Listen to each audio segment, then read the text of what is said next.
ஓம் சரவண பவ. பாலும் தெளிதேனும் பாகும் பருப்பும் இவை நாளும் கலந்துனக்கு நான் தருவேன். கோலம் செய் துங்க கரிமுகத்து தூமணியே, நீ எனக்கு சங்கத்தமிழ் மூன்றும் தா.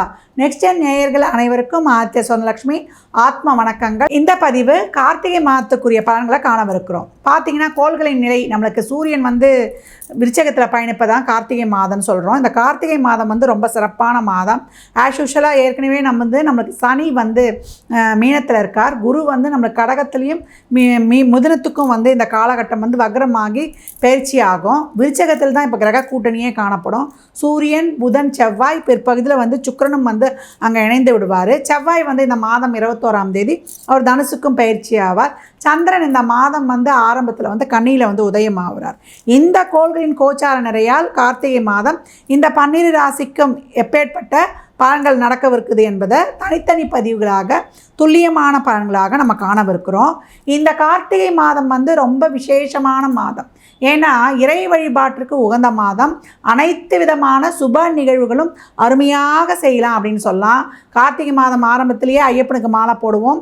அது மிகப்பெரிய ஒரு சனிக்கான ஒரு பரிகாரம் சொல்லலாம். 7 சனி, அஷ்டம சனி, கண்டக சனி, இல்லை சனி தசாவே நடக்குது, சனி தோஷமாக இருக்குதுனாலே ஐயப்பனுக்கு மாலை போட்டு இந்த சாமியே சரணமையப்பா சொல்கிறோம் இல்லையா, அது ஒரு தவ வாழ்க்கை. அதுக்கு ஒரு மிக சிறப்பான பரிகாரம் சொல்லிடலாம். இந்த கார்த்திகை மாதத்தில் வரக்கூடிய பரணி தீபம், பரணி நட்சத்திரத்தன்றைக்கு தான் பரணி தீபம் ஏற்றுவோம். அந்த பரணி தீபம் ரொம்ப விசேஷமானது. அதற்கு யம தீபம்னு பேர் இருக்குது. அதுக்கு எப்போ வருதுன்னு பார்த்தீங்கன்னா உங்களுக்கு டிசம்பர் 3, 12, 25 புதன்கிழமை அன்று நம்மளுக்கு அந்த பரணி தீபத்தை நம்ம வழிபட போகிறோம். இன்னும் இந்த பரணி தீபத்திற்கு ஒரு சிறப்புன்னு கேட்டிங்கன்னா, இந்த வாழும் காலத்திலும் நம்ம வாழ்க்கைக்கு அப்புறம் மேலுலக வாழ்க்கை இருக்கு இல்லையா, அந்த வாழ்க்கை சிறப்பாக அமையும். நம்ம நரகத்துக்கெலாம் போக வேணாம், டைரெக்டாக நமக்கு சொர்க்கலோகம் தான். ஏன்னா போகிற வழி ரொம்ப இருட்டாக இருக்குமா. அதுக்கு யம தர்மராஜாவே சொல்லியிருக்கிறாரு, நீங்கள் பூலோகத்தில் பாவம் செஞ்சு கஷ்டப்படுறீங்க, மேலோகத்துலேயும் நீங்கள் கஷ்டப்படாமல் இருக்க இந்த பரணி தீபத்தன்று ஒரு 5 தீபங்களை ஏற்றி சிவபெருமானை வழிபட்டிங்கன்னா உங்களுக்கு சொர்க்கத்தில் ஒரு நிம்மதியான வாழ்க்கையையும் ஒரு புண்ணிய பலாபலன்களையும் பெற்றுக்கொள்ளலாம்னு.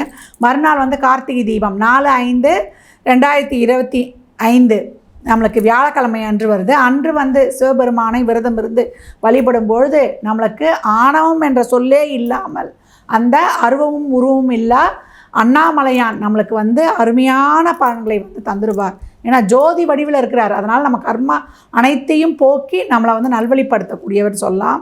அதற்கு அடுத்த நாள் வரக்கூடிய 5ஆம் தேதி பாஞ்சராத்திர தீபம் பேர். அது விஷ்ணுவை வழிபடுறது. அன்றைய தினம் நம்ம தீபமேற்றி வழிபடும் பொழுது பெருமாளுடைய முழு அனுகிரகத்தையும் நம்ம பெற்றுக்கொள்ளலாம்.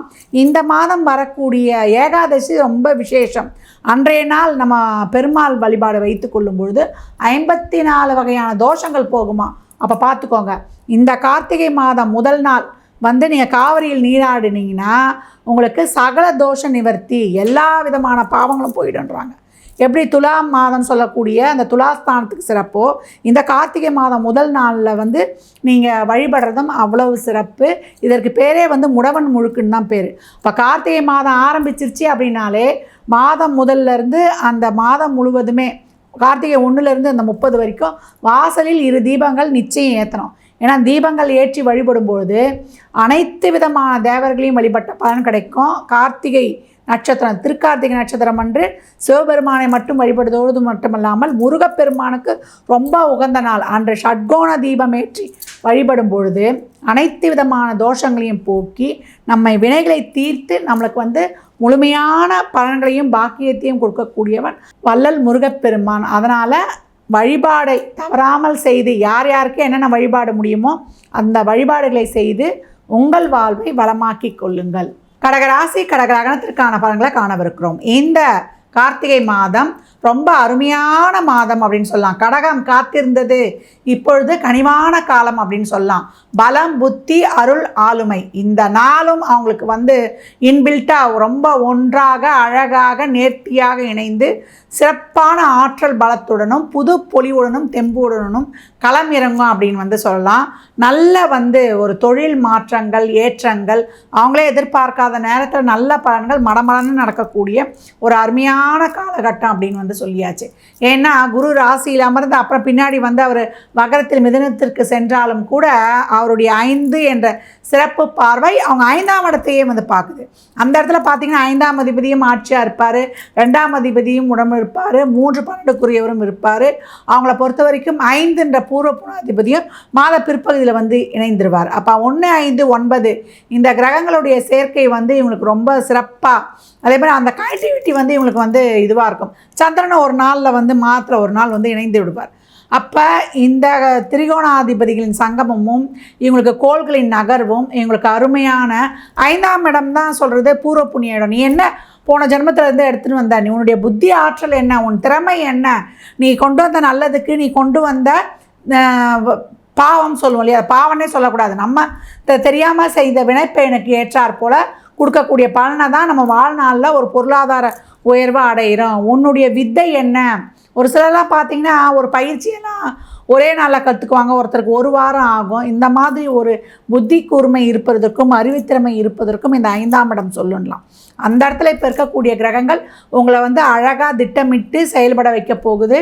நீங்கள் போடக்கூடிய ஒவ்வொரு செயல்களும் ஒவ்வொரு செயல்பாடும் ரொம்ப வெற்றியின் பாதையில் அப்படின்னு வந்து சொல்லலாம். நல்ல பண வருவாய்.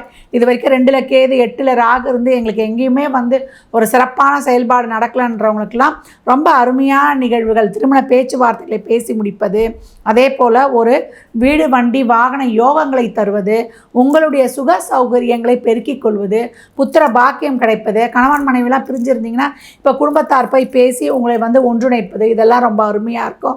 வெளியூர் பிரயாணங்கள், அதன் மூலம் லாபம், உங்களுக்கான ஒரு நல்ல செயல்களை, ஒரு ஆக்கப்பூர்வமான செயல்களை வங்கிகளில் வந்து ஒரு லோனுக்கெலாம் கேட்டிருந்தீங்கன்னா அது கிடைக்க பெற்று உங்களுடைய தொழிலை வந்து முன்னுக்கு எடுத்து வருவது.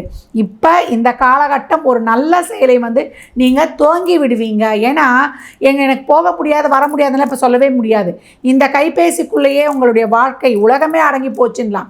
அதன் மூலியமாக ஒரு செயல்பாடுகளுக்கான ஒரு தூக்கத்தை நீங்கள் ஆரம்பித்து பின்னாடி அடுத்து வரக்கூடிய டிரான்சிட்லாம் உங்களுக்கு தான் நல்ல பலன்களை தர காத்திருக்குது. அதன் வழியே நீங்கள் செல்லும் பொழுது உங்களுக்கு அருமையான பாதை அமைஞ்சிருச்சின்னு சொல்லலாம். 2ல் கேது 8ல் ராகு இருந்து எங்களுக்கு தடை கொடுக்குது, அது எல்லாருக்குமே கொடுக்காது. உங்கள் பிறப்பு ஜாதகத்தில் அதே இடத்துல ராகு கேது இருக்கிறவங்களுக்கு தான் அதிகப்படியான தடையை கொடுக்குமே தவிர, உங்கள் பிறப்பு ஜாதகத்தில் நல்ல தசாபுத்திகள் செல்லும் பொழுது, இப்போ சனி ராகு கேது இல்லாமல் மற்ற உங்களுக்கு யோகத்தை தரக்கூடிய ஒரு செவ்வாயில் சிறப்பாக இருக்கும்பொழுது கடகத்திற்கு அருமையாகவே இருக்கும். அப்படிலாம் உங்களுக்கு கனெக்டிவிட்டி ஆகும்பொழுது குருலாம் உங்களுக்கு மிகச் சிறப்பான பலனை தரும். ஏன்னா ராசிக்கு வந்திருக்கிறார் குரு. அப்போ உங்களுக்கு இது வரைக்கும் நடக்காத, உங்களுக்கு செயல்படாத அனைத்து பாக்கியங்களையும் தந்து உங்கள் வாழ்க்கையில் அடுத்த கட்டத்தை நோக்கி தொழில், திருமணம், வேலைவாய்ப்பு, குழந்தை பேர், உங்கள் வாழ்வில் வந்து மிகப்பெரிய ஒரு மாற்றங்களையும் ஏற்றங்களையும் நீங்கள் அந்த வயதுக்கேற்றாற் போலையே, ஒரு சின்ன வயசாக இருக்கிறீங்க, நல்ல கல்வி, ஒரு இளைஞன் ஒரு நல்ல வந்து ஒரு கெரியரு, ரிலேஷன்ஷிப்பு, ஒரு நடுத்தர வயதை தாண்டிடுறீங்க, நல்ல ஒரு பொருளாதார மேன்மை, குடும்ப தேவைகளை பூர்த்தி செய்வது, வயதானவர் என் குடும்பத்தோடு நானும் எனக்கான ஒரு வருமானத்தோடு இருக்கணும், இவ்வளோ தானே நம்ம ஆசை, நல்ல உடல் ஆரோக்கியம், இதை விட்டால் வேறு என்ன நம்ம எதிர்பார்க்க போகிறோம். அனைத்தையும் அற்புதமாய் தரக்கூடிய ஒரு அட்டகாசமான மாதம் இந்த கார்த்திகை மாதம். கொஞ்சம் பொறுமை, நிதானம், விழிப்புணர்வோடு இருந்துக்கோங்க. தசா புத்தி சிறப்பில்லாதவர்கள் கோபம் குறைச்சிடணும். கோபத்தை எவ்வளோக்கு எவ்வளோ குறைச்சிடுறீங்களோ அவ்வளோவும் சிறப்பு. ஏன்னா குரு செவ்வாய் பார்வை அருமையாக கிடைக்குது.